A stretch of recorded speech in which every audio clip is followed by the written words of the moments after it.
பக்கம் வாங்கிக்குவோம். இந்த பக்கம்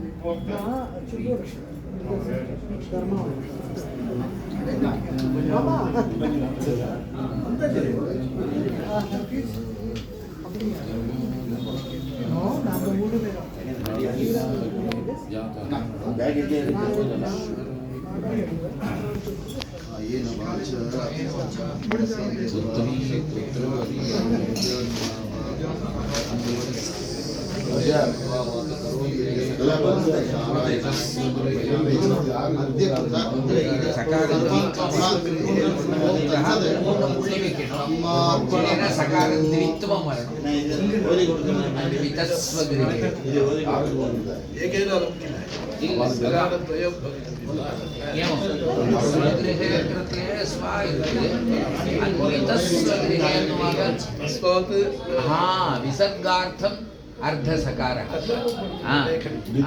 नो चेत् विसर्गः तत्र भवितव्यः। हर नमः पार्वती पतये हर हर महादेव। 13 நாள் பண்ணின கர்மத்துக்கு என்ன அர்த்தங்கள், பண்ணின புண்ணியம் என்ன, தாத்பர்யம் என்ன சொல்லுவாரு. பேசாதுங்கோ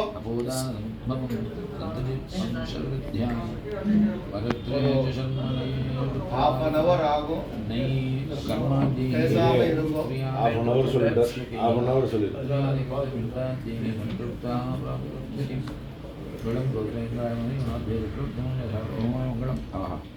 सूपर तत्तु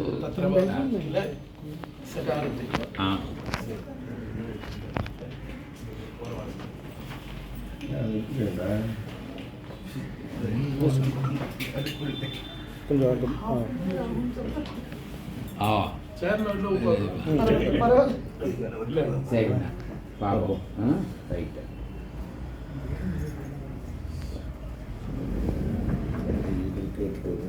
ஆமாம், எனக்கு கொஞ்சம் அதனால ஒரு உபயோகம் உண்டு எனக்கு. சரி சரி கேட்கறதுனால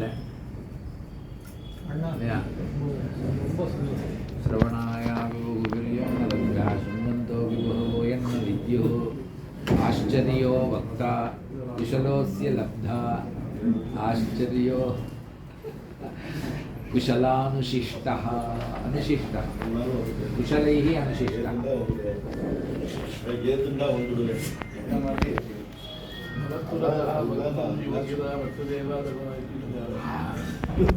तत्र स्थाने योपविष्टः तेषां कृते वाक्सामर्थ्यं तावत् स्वयम् आगच्छति. उपवेशनात् पूर्वं तावत् यथा कथञ्चित् भवेत्, तत्र उपविष्टानन्तरं तावत् सैव भाषते.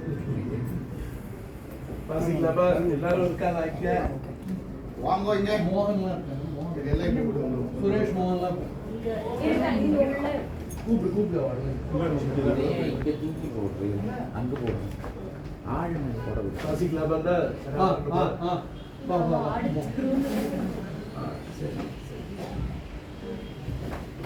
வீடியோ உட்கார முடியும்னா சேர்ல ஏதாவது உட்கார்ந்து இல்லை நிற்கிறவங்க சுலபா இருக்கு.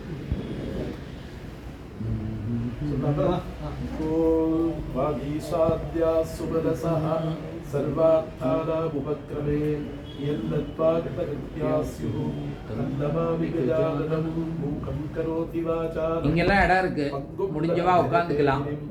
यत्कृपातमहं वन्दे परमानन्दमाधवम्. சரம ஸ்லோகம் சொல்றதுன்னு சொல்லி வழக்கத்தில் ஏற்படுத்தியிருக்கா. பொதுவாக கிராமங்கள்லாம் ஒரு காலத்தில் யாராவது காலமாயிட்டான்னு சொன்னால் அவத்துல 10வது நாள் சாயங்காலம் உட்கார்ந்து அந்த பெரியவா எத்தனை தர்ம காரியங்கள்லாம் பண்ணியிருக்கா அப்படின்னு குழந்தைகளுக்குலாம் எடுத்து சொல்லுவா. இது என்ன எடுத்ததுன்னா அவா சுக்கிராமத்தை விட்டு பரங்கிராமத்துக்கு போகிறது, அப்புறம் அங்கேருந்து பட்டணத்துக்கு வர்றது, இப்போ பட்டணத்துக்கு புது விதேசம் போகிறது அப்படின்னு போயிட்டு இருக்கிறதுனால அந்த அவளை பற்றிலாம் எல்லாருக்குமே தெரியாது இல்லையா. அவள் எத்தனை தர்மங்கள் பண்ணினாங்கிறது ஆத்து மனுஷாளுக்கு வேணா வயசானவா விருத்தாலா இருக்கக்கூடியவா பக்கத்துலேயே இருக்கக்கூடியவாளுக்கு தெரியும். அவளும் விலகி போயிட்டான்னா தெரியாது. அதனால கர்மாவை பத்தி சொல்றது அப்படின்னு பெரியவாள்லாம் ஏற்படுத்தியிருக்கா. இந்த 13ஆம் நாள் வாசிக்கிறது அப்படின்னு ஒரு சம்பிரதாயத்துல வந்து இருக்கு. வேதம் நமக்கு எல்லாமே பிரமாணம் வேதம் தான். மகர்ஷிகள் தர்மசாஸ்திரத்துல சொன்ன வாக்கியம் ஸ்நாத்வா கர்மாணி குருவீதா அப்படின்னு சொல்றார். எந்த கர்மா பண்ணினாலும் ஸ்நானம் பண்ணிட்டு பண்ணணும். அதுல இந்த ஸ்ராத்த காண்டத்துல சொல்லும் பொழுது முமூர்ஷுரு அப்படின்னு எடுக்கிறாங்க. பிராணம் போற சமயத்துல ஒருத்தர் ஸ்நானத்தை பண்ணிட்டு தான் சம்பாதித்த திரவியங்கள் எல்லாம் தானம் பண்ணணும் அப்படின்னு சொல்றாங்க. பிராணம் போறதுன்னு எப்படி தெரியும்? இப்ப நம்ம எல்லாம் என்ன சொல்லுவோம், ராத்திரி யாராவது 2 மணி 1 மணி காலமாயிட்டான்னா அவ காலையில எழுந்து டாக்டர்கிட்ட சர்டிபிகேட் வாங்கிட்டு அதுக்கப்புறம் சொல்லுவோம் அவர் தூக்கத்துல போயிட்டார், அவருக்கு தெரியாது அப்படின்னு சொல்லுவோம். ஆனா வேதம் சொல்றது தஸ்மாத் ஸ்வபந்தம் பிராணா நஜஹதி, ஸ்வபந்தம் பிராணாஹ நஜஹதி அப்படின்னு சொல்றான் வேதம் சொல்றது. அதாவது தூங்குபவரை விட்டு பிராணன் வெளியில் செல்லாது அப்படின்னு அதனுடைய பொருள். எத்தனையோ ஜீவராசிகள் 84 லட்சம் விதமான ஜீவராசிகள் உத்பவமாயிட்டே இருக்கு, மறிச்சுட்டே இருக்கு.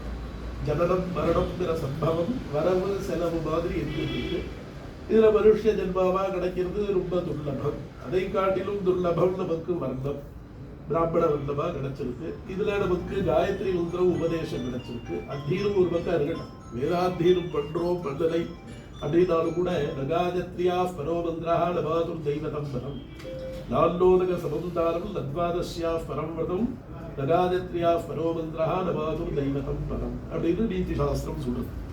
அதான் அன்னோதக சமம் தானம், அல்லவோ ஜலமோ நாம் இந்த பூலோகத்துல தானம் பண்ணினால் அதுக்கு சமமான தானம் எதுவுமே இல்லை. நான்னோதக சமம் தானம் நத்வாதஸ்யா பரம் விரதம். நாம் சொல்லிட்டு இருக்கிறது ஏகாதசி விரதம்னு சொல்லிட்டு இருக்கோம். ஏகாதசி உபவாசம், துவாதசி விரதம்னு சொல்லுவான். இந்த துவாதசி அன்னைக்கு பாரணம் பண்ணும். அந்த விரதத்துக்கு சமமான விரதம் எதுவுமே இல்லை. காயத்ரியா பரோ மந்திரா, காயத்ரிக்கு மேல மந்திரமே இல்லை. நமாதுர் தெய்வதம் பரம், தாயாருக்கு மேல தெய்வம் இல்லை அப்படின்னு சொல்லி நீதி சாஸ்திரம் சொல்லுது. சரி, இங்க பார்ப்போம். வேதம் சொல்றது சுகந்தம் பிராணாக ரஜகதி. நாம் காலையில சொல்றது என்னன்னு கேட்டா அவர் தூக்கத்துல போயிட்டார் அப்படின்னு சொல்றோம். வேதம் சொல்றது அவர் தூக்கத்துல போனப்பா உன்னுடைய தூக்கத்துல அவர் போயிருக்கார் அப்படின்னு நம்ம எடுத்துக்கணும். நாம் தூங்கிட்டு இருக்கும் பொழுது அவ சென்று விட்டார். அப்ப அவ அந்த சமயத்துல கூப்பிடுவாங்க. கூப்பிடும் பொழுது இந்த இந்திரியங்கள்லாம் அடங்கி போயிடும், சப்தம் வெளியில வராது. கை தட்டுவா, சப்தம் கேட்காது. பக்கத்திலேயே இருந்து கூப்பிட்டாலும் நம்ம ஏதோ சொப்பனம்னு நினைச்சுட்டு தூங்கிடுவோம். அப்படி இருக்கிறதுனால அவளுக்கு தெரியும் இல்லவா, அதனாலதான் சொல்றா ஸ்நாத்வா கர்மாணி குருவீதா. அந்த சமயத்துல கூட ஸ்நானத்தை பண்ணிட்டு தானங்களை பண்ணு. அப்ப தானங்களை தத்தம் பண்ணி வச்சாலும் கொடுத்துடலாம், தத்தம் பண்ணி வச்சாலும் வேற ஒருத்தர் கொடுக்கலாம்.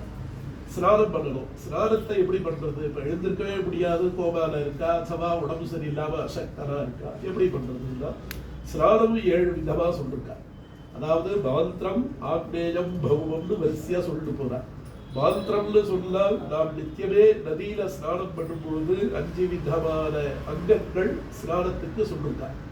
சங்கல்பம், சூக்த பட்டனம், மார்ஜனஞ்ச அகமர்ஷனம், தேவதா தர்ப்பணஞ்சேதி பஞ்சாங்க ஸ்நானம் உச்சியதே. இதுதான் ஸ்நானம். நித்தியம் நதியில பண்ணணும்.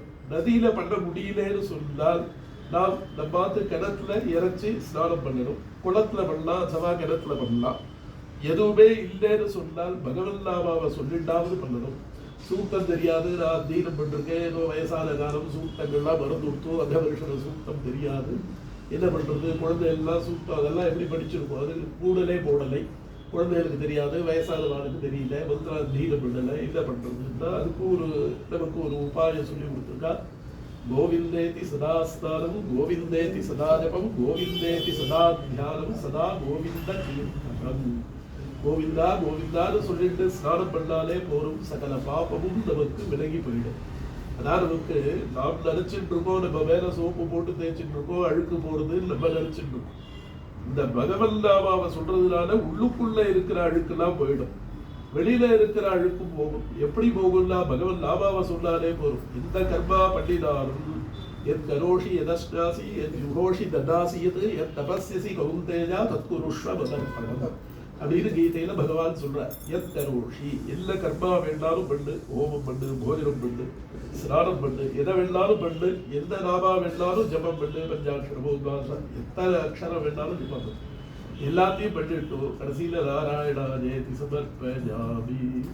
எத் கரோஷி, எல்லா வேணாலும் பண்ணு, எதாசி எல்லா வேணாலும் சாப்பிடு. பிரகலாதருக்கு ஒரு டம்ளர் விஷம் கொடுக்கிறார் ஹிரண்யகசிபு. அந்த குழந்தை வாங்கி சாப்பிடும் பொழுது ஹரின்னு சொல்லி சாப்பிடும். சம்ஸ்கிருதத்துல ஒரு அக்ஷரம் போயிடுதுன்னா அர்த்தம் போயிடும். அவ என்ன சொல்றா, ஹரிநாமாவை சொல்லாதே அப்படிங்கிறான். ஹரினா சத்ருன்னு அர்த்தம். அந்த குழந்தை சொல்றது நான் ஹரிநாமாவை சொல்றேன். ஹகாரத்தை சொல்றதுனால பகவானுக்கு அது போய் சேர்ந்துட்டு. அப்ப என்ன ஆகுதுன்னா அந்த பாயசம் கூட உள்ள போய் பாயசமா மாறும். சௌக்கியமா இருக்கு இல்லையா? அந்த சரித்திரம்லாம் கேட்கிறோம், வாசிக்கிறோம், எல்லாம் பண்றோம். ஆனா நமக்கு இலையில ஒரு பாயசமோ சக்கரை பொங்கலோ போட்டா பகவான மறந்துடும். இந்த பாயசத்துல எத்தனை சக்கரை போட்டேன், எத்தனை முந்திரி போட்டேன், எத்தனை நெய்யை போட்டேன், இதெல்லாம் கேட்டு கேட்டு சாப்பிடும் போது இது பாயசமா மாறும். அடுத்த நாள் ஒரு ஊசியை போட்டு மருந்தை சாப்பிட்டு சரீரத்தை ரெடி பண்ண வேண்டியிருக்கு அடுத்த கால ஆகாரத்துக்கு. அப்ப எத்தரோஷி எதாசி, எல்லாம் சாப்பிட்டாலும் ஒரு டம்ளர் தீர்த்தம் சாப்பிட்டாலும் கூட பகவத் நாமாவை சொல்லிட்டு சாப்பிடு. கிருஷ்ணா கோவிந்தா ராமா ஏதாவது சொல்லிட்டு சாப்பிடு. எதாசி எஜ்ஜுகோஷி, எல்லாம் வேணாலும் ஹோமம் பண்ணு. இன்னைக்கு இத்தனை திரவியங்கள் பண்ணியிருக்கா, சபித்து அன்னம் ஆஜ்யம் அருகம்பில்லு இந்த இது பண்ணிட்டு இருக்கா. இன்னும் சண்டி ஹோமத்துல போய் பார்த்தா நிறைய திரவியங்கள்லாம் பண்றா. எதை வேணாலும் பண்ணு. எஜ்ஜுகோஷி ததாசி எது, என்ன வேணாலும் தானம் கொடு சரீரத்தை தவிர. ஆனால் நாம் பண்ணிட்டு இருக்கிறது அதைத்தான் பண்றோம். தெரிந்தோ தெரியாமலோ பண்ணக்கூடிய தானம் இன்னைக்கு நான் போனதுக்கு அப்புறம் கண்ணை தானம் கொடுக்குறேன், கையை தானம் கொடுக்குறேன், காலை தானம் கொடுக்குறேன், சரீரத்தையே கொடுக்குறேன் நிறைய பேர் கொடுத்துட்டு இருக்காங்க. அதான் போதாயனர் மகர்ஷிங்கிறவர் ஒருத்தர் சொல்ற, அப்பா சரீரத்தை தானம் கொடுத்தீங்கன்னா புனரபி ஜனனம் புனரபி மரணம்னு வந்துட்டே இருக்கும் இல்லையோ, வரவு செலவு மாதிரி இந்த ஜனனம் மரணம் இருந்துட்டே இருக்கு. இதுல அடுத்த ஜென்மா என்னன்னு தெரியாது. நீ எந்த திரவியத்தை சரீரத்திலிருந்து எடுத்து கொடுக்குறியோ அடுத்த ஜென்மால அந்த திரவியத்தினுடைய இந்திரியம் வேலை செய்யாமல் போகும் அப்படின்னு சொல்ற.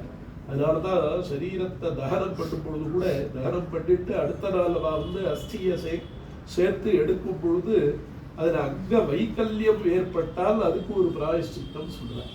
அதாவது ஒரு அங்க மாத்திரம் எரியாம எடுத்து விகலமா இருக்கு அப்படின்னா அதுக்கு ஒரு பிராயஷ்சித்தம் பண்ணிட்டு அதை தகனம் பண்ணு அப்படின்னு இந்த அளவுக்கு மகர்ஷிகள் நமக்கு எடுத்து சொல்றாங்க. அப்ப ததாசி எத்து அப்படிங்கிறா. ஏன் தானம் பண்ணக்கூடாது? கண்ணை கொடுத்தா என்ன, போனதுக்கு அப்புறம் கொடுக்கணும்னா நீ கொடுத்துக்கோ. சரீரத்துல இல்ல இருக்கிற அங்கத்தை தானம் கொடு. எப்போ கொடுக்கலாம்னா நீ ஜீவதசையிலேயே கொடுத்துக்கோ. இப்ப 2 கண்ணு இருந்தா பார்க்கிறோம், ஒரு கண்ணும் ஒரே ஒரு கண்ணை வச்சுட்டு பாக்குறவா இருக்கா.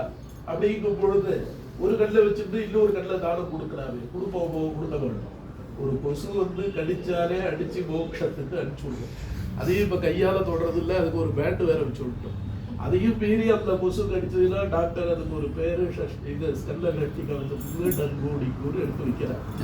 அப்ப இதெல்லாம் நமக்கு எதனால ஏற்படுறது அப்படின்னா நாம் செய்யக்கூடிய தெரிந்தோ தெரியாமலோ சில பாபங்கள் அப்பப்ப ஏற்படுறது. இல்ல அஞ்ஞானமா ஏற்படக்கூடிய பாபங்களை நிவர்த்தி பண்றதுக்கு பகவத் நாமாவை சொல்லிட்டே வரணும். அப்ப சொல்லிட்டே வந்தாலே நமக்கு இதனால நிறைய தோஷங்கள்லாம் நிவர்த்தி ஆகிறதுக்கு ஒரு வாய்ப்பு கிடைக்கும் அப்படிங்கிறா. ததாசி எத்து அப்படிங்கும் பொழுது நிறைய தானங்கள் கொடு, வஸ்திர தானங்கள் கொடு, அன்னதானம் பண்ணு, சரீர உபகாரியமான தானங்களை பண்ணு, நிறைய எத்தனை வேணாலும் தானங்களை பண்ணு சரீரத்தை தவிர அப்படிங்கிறா. ததாசி எத்து எத் தபஸ்யசி, நீ என்ன வேணாலும் தபஸ் பண்ணு. சிவராத்திரி முழுக்க 4 காலமும் நீ பூஜையை பண்ணு. கடைசியில காலையில எழுந்த உடனே எல்லாத்தையும் முடிச்சுட்டு நாராயணா ஜெயதி சமர்ப்பயாமி பண்ணிடும். பண்ணிட்டு எத் தபஸ்யசி கௌந்தேஜா தத்புருஷம் அதர்ப்பணம் அப்படின்னு பகவான் சொல்றார். காரணம் என்னன்னா நாம் ஒரு கர்மா பண்ணும் பொழுது அதுல எந்த விதமா லோபம் ஏற்படுறதுன்னு நமக்கு தெரியாது. ஒரு மறைவு எப்படி ஏற்படுறது, மந்திரத்தினால ஏற்படுறதா அதுவா கிரியையினால ஏற்படுறதா.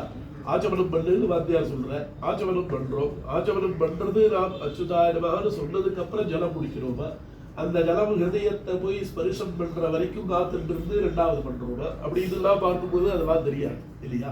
அப்ப இந்த லோபங்கள்லாம் நமக்கு நிவர்த்தி ஆகணும், இந்த தோஷங்கள் நிவர்த்தி ஆகணும்.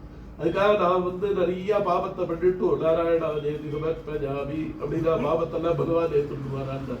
பாபத்துக்கு என்ன பூர்ண பலன் உண்டோ அதை கொடுப்பேன். ஏன்னா அது கூட நமக்கு முழுக்க பண்ண தெரியாது அப்படின்னு தான் பகவான் சொல்ற. நாராயணாயேதி சமர்ப்பஜாமிங்கிறது அதனுடைய பொருள். அப்ப தகப்பனார் காலமாக இருக்கார் அப்படின்னா புத்திரன் பக்கத்துல இருந்து என்னென்ன கிரியைகள் பண்ணணும் அப்படின்னு தர்மசாஸ்திரங்கள்ல சொல்றா. தகப்பனார் பண்ணணும் முமூர்ஷு காலகத்தியை அடையறவா பண்ண வேண்டிய கர்மா ஸ்நானத்தை பண்ணணும். முதல் ஸ்நானம் சொன்னோம் மாந்திரம்னு, அதாவது அகமர்ஷண சூக்தம்னா சொல்லி ஸ்நானம் பண்ணணும். இது பண்றதுக்கு அவகாசம் இல்லை, இன்னொரு 1 மணி நேரம் 1.5 மணி நேரத்துல பிராணன் போகும்னு தெரிஞ்சதுன்னா 2வது ஸ்நானம் பக்கத்துல விபூதி வச்சுட்டு ஆக்னேயம்னு சொல்லுவார். அக்னியில இருந்து ஏற்படுறதுனால அந்த பஸ்மாவை முழுக்க எடுத்துக்கிறது சரீரத்துல, ஆக்னேய ஸ்நானம். இதுவும் கிடைக்கல அப்படின்னா ஏதோ ஒரு கீழே படுத்துட்டு இருப்போம் அப்படின்னா மண்ணை எடுத்து பூசிக்கணும், பௌம ஸ்நானம் அப்படின்னு சொல்றா. இப்படி ஸ்நானங்களை அதே மாதிரி திவ்ய ஸ்நானம்னு ஒண்ணு எடுத்திருக்கா. இந்த கிரீஷ்ம காலத்துல இந்த சித்திரை வைகாசி ஆடி இதே மாதிரி சமயத்துல வெயில் அடிக்கும் பொழுது சில இடங்கள்ல மழை பெய்யும். மழை பெய்யும் பொழுது அந்த சமயத்துல அந்த மழையில நனைஞ்சால் நமக்கு கங்கா ஸ்நான பலன் கிடைக்கிறது. அதனால்தான் வேதம் சொல்றது வருஷத்தினதாவேத் அமிர்தம் வா ஆபஹா. ஜலம் அமிர்தம் இல்லையா, ஜலம் இல்லாம எதுவுமே இல்லை. அத்யோவா அன்னஜாயதேன்னு தான் சொல்லிட்டு போறோம். ஜலம் இல்லாமல் எதுவுமே இல்லை. அந்த மழை பெய்யும் பொழுது ஓடாது அப்படின்னு. அப்போ ஓடாம இப்ப நினைச்சுட்ட உடம்புக்கு வந்துடுறது, ஜுரம் வந்துடுறது. இந்த வாத்தியார் சொல்ல நான் நினைச்ச ஜுரம் வந்துடுறது, இவரை தேடவும் முடியாது இல்லை. அதனால பகவானே வாமன அவதாரத்துல ஒரு கொடையை கண்டுபிடிச்சு கொடுத்துட்டார். அப்ப அதை பார்த்துட்டு இப்ப கொடையெல்லாம் ஒத்துடுத்து நம்ம கொடை வரலாம் இருக்கும். அந்த விஷயத்துல ஓடக்கூடாது அப்படின்னு சொல்றது. இப்படி நிறைய ஸ்நானங்கள், ஆக்னேய ஸ்நானம், பௌம ஸ்நானம், இப்படி இன்னும் சொல்லிட்டே போறா. வாஜவ்ய ஸ்நானம். வாஜவ்ய ஸ்நானம்னா இதெல்லாம் இந்த பசுலாம் கிராமத்துல இருந்து காலையில மேயறதுக்கு போகும். சாயங்காலம் ஆத்துக்கு வரும் பொழுது திருப்பி வேகமா ஓடிடும்.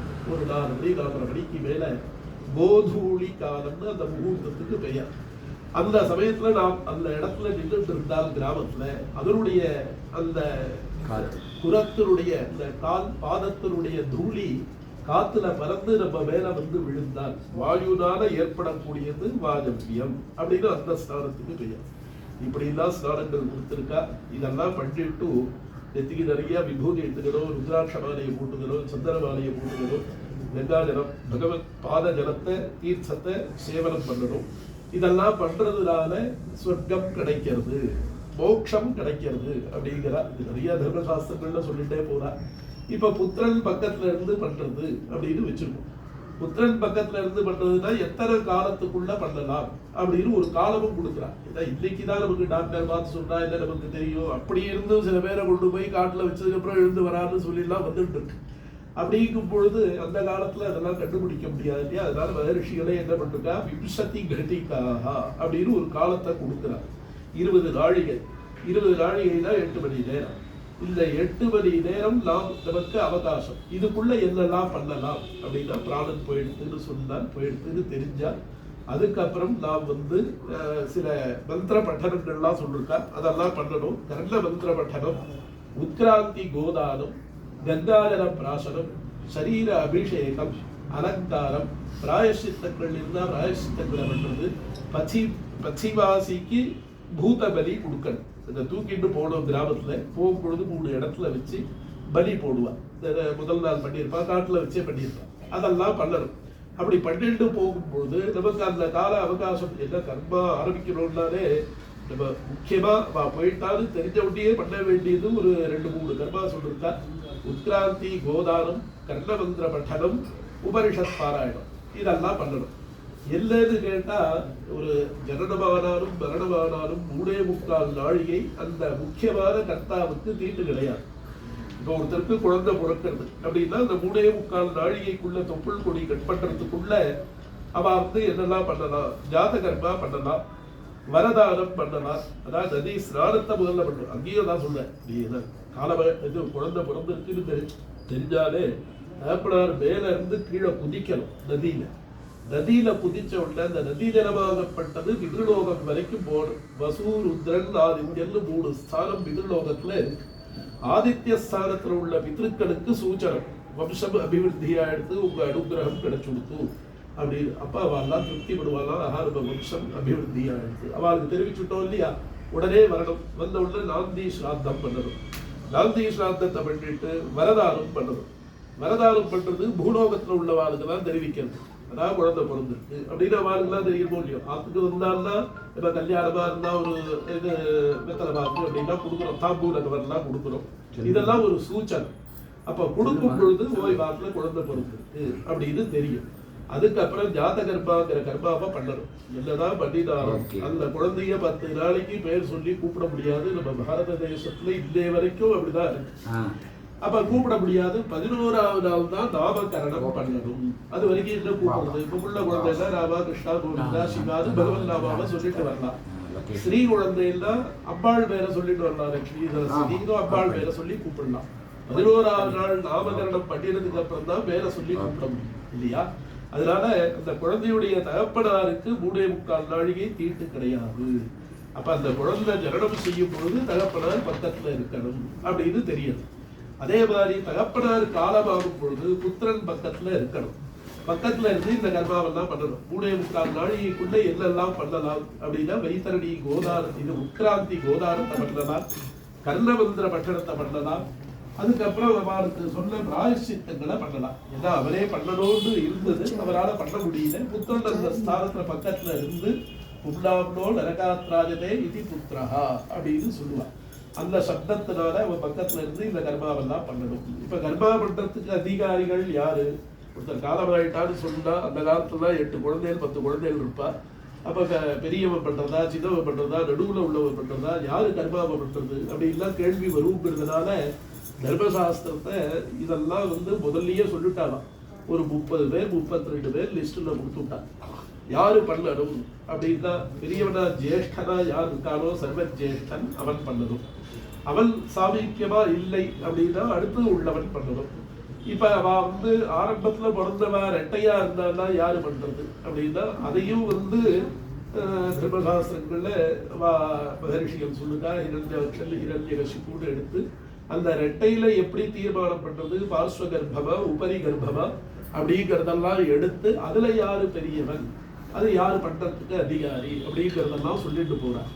இப்ப இதெல்லாம் பண்ணிட்டு அதுக்கப்புறம் சரீரத்தை பூர்ணமா அபிஷேகம் பண்ணி அலங்காரம் பண்ணி அங்க கொண்டு போய் அக்னியில சேர்க்கணும். ஏன்னா அக்னில் தூதம் அப்படின்னு வேதம் சொல்றது. அந்நிய தூதனா மரணம் செய்து நாம் எந்த தேவதா உத்தேசமா ஆகுதிய கொடுக்கிறோமோ அக்னி பகவான் வச்சிருக்காருன்னா கொண்டு போய் கொடுக்கலையா? கொடுக்க மாட்டார். ஏன்னா நீ கொடுக்கறது என்ன கொடுக்குற? ஸ்வாஹா ஸ்வஸ்ய ஆஹா ஸ்வாஹா, என்னுடைய திரவியமா நான் சம்பாதித்தது அப்படின்னு நீ கொடுத்தாலும் அதுக்கு ஒரு ஸ்வரம் இருந்தாலும் நீ கொடுத்துட்டீங்கன்னா அவர் எப்படி எடுத்துட்டு போவேன்? ஓ திரவியம் தானே நீயே வச்சுப்போ, அவ்வளவுதான் கையில வச்சுட்டு இருப்பேன். அப்ப அந்தனே இதம் நம நீ உத்தேச தியாகம்னு ஒண்ணு சொன்னதுக்கு அப்புறம் அவர் அதை எடுத்துப்ப. வாயவே இதன் நம வாயுக்கு இது என்னுடையது இல்லை அப்படின்னு நீ சொன்னதுக்கு அப்புறம் அந்த தேவதைகள்கிட்ட கொண்டு போய் சேர்ப்பார். அப்பேற்பட்ட அக்னியில சேர்க்கும் பொழுது சரீரத்தை சேர்க்கும் பொழுது பூர்ணமா ஆகுதியா கொடுக்கணும். ஆரம்பத்துல சொன்னோம் சரீரத்துல அங்கத்தை எடுக்கக்கூடாது. எடுத்தா என்ன ஆகும்னா புனர்ஜென்மா வரும் பொழுது அந்த அங்கம் இந்திரியம் வேலை செய்யாமல் போகும் அப்படின்னு அந்த மகரிஷி சொன்னதுனால பூர்ணமா ஆகுதியா கொடுக்கணும்னு வேதமே சொல்லி கொடுக்கறது. புருஷாஹுதிய பிரியதமா அப்படின்னு வேதம் சொல்றது. நீ எத்தனை ஆகுதி பண்ணினாலும் அன்னைக்கு பிரியதமமான ஆகுதி எது? பிரியா பிரியதரஹா பிரியதமஹா அப்படின்னு இந்த சரீரத்தை பூர்ணமா சேர்த்துண்டு அதுல திரவியத்தை எடுக்காம சேர்த்தா அவர் என்ன பண்றாருன்னா திரவியத்தை பிரித்து, ஏதாவது அது பெரிய திரவியமா இருக்கிறதுனால நமக்கு ஒவ்வொரு அங்கத்தையும் ஒவ்வொரு தேவதைகள் கொடுத்திருக்காரு சொல்றது புராணங்கள். வேதமே சொல்றது. ஒரு மனுஷன் பூர்ணத்துவமா எப்ப இருக்கா அப்படின்னு கேட்டா தசஹஸ்தியா அங்குல ஜோதசபத்யா ஆத்மைக விதூஷா, கையில 10 விரல் இருக்கணும் ஜனனம் செய்யும் பொழுது பிறக்கும் பொழுது. காலில் 10 விரல் இருக்கணும். ஆத்மாவை சேர்த்து 21. சில பேருக்கு கையில 6 விரல் இருக்கலாம், இல்ல 4 விரல் இருக்கலாம். காலில் 6 விரல் இருக்கலாம், 4 விரல் இருக்கலாம். அப்படி இருந்தாலும் அது தோஷம். வேதம் சொல்லிவிட்டேன் 20 இருக்கணும். இதுக்கு மேல இருந்தாலும் அதிகமா இருந்தாலும் தோஷம், ஹீனமா இருந்தாலும் தோஷம் அப்படின்னு வேதம் சொல்லி கொடுக்குறது. அப்ப நம்ம என்ன சொல்லுவோம்? கையில 6 விரல் இருந்ததுன்னா அவரை பார்த்தா அதிருஷ்டசாலி. அதிருஷ்டம்னா என்ன அர்த்தம்? அதிருஷ்டம் அதிருஷ்டம். இதுவரைக்கும் நம்ம யார்கிட்டையும் பார்க்காத ஒரு வஸ்துவை இவர்கிட்ட பார்க்கிறோம், அதனால அதிருஷ்டம்னு சொல்றோம். யோகக்ஷேமஹான்னு சொன்னால் யோகம்ங்கிறது அலப்தஸ்ய லப்தா யோகா, கிடைக்காத ஒரு வஸ்து நமக்கு கிடைத்தால் அதுக்கு யோகம்னு பெயர். நம்ம பார்க்கிறவாள்லாம் சொல்லுவோம், நமக்கு மேல உள்ளவாளை பார்த்து அவன் யோகக்காரையான்னு சொல்லுவோம். அவன் உள்ளுக்குள்ள எத்தனை கஷ்டம் அவனுக்கு நமக்கு எப்படி தெரியும்? அப்ப அலப்தஸ்ய லப்தா யோகா, கிடைக்காத ஒரு வஸ்து ஒன்று கிடைத்தால் அதுக்கு யோகம்னு பெயர். கிடைத்தா போறாது, கையை விட்டு நழுவி போயிடுத்துன்னா பிரயோஜனம் இல்லை. கிடைத்தது ஸ்தைரியமா இருக்கணும். லப்தஸ்ய ஸ்திதிஹி க்ஷேமஹா அப்படின்னு பெரியவாள்லாம் சொல்லுவா. அப்படி ஒரு விஷயம் நமக்கு கிடைக்கணும்னா நாம் தர்மங்களை அனுஷ்டானம் பண்ணிட்டு வரணும். நம்ம பெரியவாளுக்குலாம் நம்ம கர்ப்பாவை பண்ணிட்டு வரணும். நம்ம பெரியவாள்லாம் அனுஷ்டானம் பண்ணிட்டு வந்ததை நமக்கு பெரியவாள்லாம் ஆத்ம உள்ளவா எடுத்து சொல்லுவா. அதான் நாம் அனுஷ்டானம் பண்ணணும். ஏன்னா மகரிஷிகளே என்ன பண்ணுவாங்கன்னா தர்மசாஸ்திரத்துல பொதுவா ஸ்ராத்தம்னு சொன்னா நெத்திக்கிட்டுக்காம பண்ணணும் அப்படின்னு முதல் விவகாரமா சொல்லுவா. ரெண்டாவது என்ன சொல்லுவாங்கன்னா யதா குலாச்சாரம் வியவஸ்தா. இப்போ உங்க உங்க தாத்தாவோ பாட்னாரோ நெத்திக்கிட்டு தான் அமாவாசை அன்னைக்கு தர்ப்பணம் பண்ணுவாங்கன்னா அதே மாதிரி நீயும் பண்ணுவோம். அதனால தோஷம் இல்லை. தெரியலன்னா வாத்தியார் சொல்றத கேட்கணும் அப்படின்னு சொல்றா. அதனால அந்த முதல் நாள் சரீரத்தை தகனம் பண்ணி அங்க கொண்டு அந்த திரவியத்தை எடுக்கிறார் பகவான். சூரியம் அப்படின்னா நம்ம கண்ணு எங்க போகும் அப்படின்னு கேட்டா சூரியனிடத்துக்கு போகும். சூரியனிடத்துக்கு போனோம்னா நம்மளால கொண்டு கொடுக்க முடியாது. அக்னில ஆகுதியா கொடுத்து மந்திரம் சொல்றதுனால அவர் கொண்டு போய் சேர்க்கிறார். இப்படி முதல் நாள் சரீரம் முழுக்க சித்தமாகி, இரண்டாவது நாள் அந்த சரீரத்துல இருந்து எல்லாமே சித்தமாயிடும். அப்படி ஆகலைன்னா அதுக்கு பிராயசித்தம் சொல்லியிருக்கா. அடுத்த நாள் கையில கத்திரிக்காயை கட்டிட்டு கத்திரிக்காவை கட்டிட்டு மந்திரபூர்வகமா பால்ல கையை நினைச்சுட்டு சஞ்சயனம் அப்படின்னு ஒரு கிரியைய பண்ணணும். சமயத்து சிரோதி இது சஞ்சயனம். அது என்ன அர்த்தம் அப்படின்னா நன்கு சேகரித்தல்னு அர்த்தம். ஒவ்வொரு அஸ்தியா எடுத்து, நான் சம்ஸ்கிருதத்துல ஒரு அக்ஷரம் போயிடுத்துனா அர்த்தம் போயிடும். அஸ்தின்னு சொன்னா இருக்கிறதுன்னு அர்த்தம். அஸ்தின்னு சொன்னா எலும்புக்கு பெயர். அப்ப பார்த்து நிதானமா சேகரித்து எடுத்து அதுக்கு ஒரு அகவர்ஷண சூக்தம் சொல்லி பாலால அபிஷேகம் பண்ணி அதை கொண்டு போய் நதியில விசர்ஜனம் பண்றது. நதியில விசர்ஜனம் பண்ணும் பொழுது தேசாச்சாரத்துல மந்திரங்கள் சொல்றது உண்டு, சில தேசத்துல சொல்றது இல்லை. பிருத்திவீம் கச்சா, அந்தரிக்ஷம் கச்சா, திவம் கச்சா, திசோ கச்சா, சுவர் கச்சா அப்படின்னு மந்திரம் பிரார்த்தனை பண்றது. நீ உனக்கு எது அனுகூலமோ முதல்ல பூமிக்கு போயிடும்.